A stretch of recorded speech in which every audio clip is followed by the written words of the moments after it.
In today's video, I'm going to teach you how to stop sharing a Google Photos album. If you've shared an album before and now want to make it private again, Google Photos gives you a quick way to turn that sharing off right from your smartphone.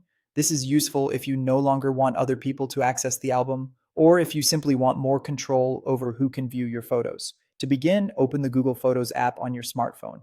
Make sure you're signed into the correct Google account, especially if you use more than one account on your device.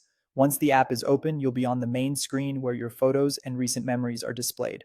Next, go to the collection section and then select albums. This is where Google Photos keeps your organized photo albums, including any albums you may have created and shared. Take a moment to scroll through the list and locate the specific album that you want to stop sharing. Once you find it, tap on that album to open it. This will bring you inside the album so you can access its settings and sharing options. Be sure you've opened the correct album before moving on, since the changes you make will apply only to the album currently on screen. Now look for the three-dot menu, usually found in the top corner of the screen, and tap it. From the options that appear, choose Sharing. This area contains the controls related to how the album is being shared with others. Depending on your version of the app, the layout may look slightly different, but the sharing controls should still be easy to find. From here, turn off link sharing. This is the setting that allows anyone with the album link to view the contents.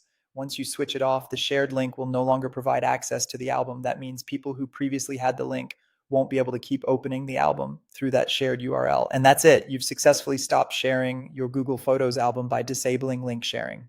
If you ever need to share it again in the future, you can return to the same sharing settings and turn the option back on. As a final tip, after making this change, it's a good idea to double check the album's sharing status to make sure the update was applied. That way you can be confident your album is no longer publicly accessible through a link.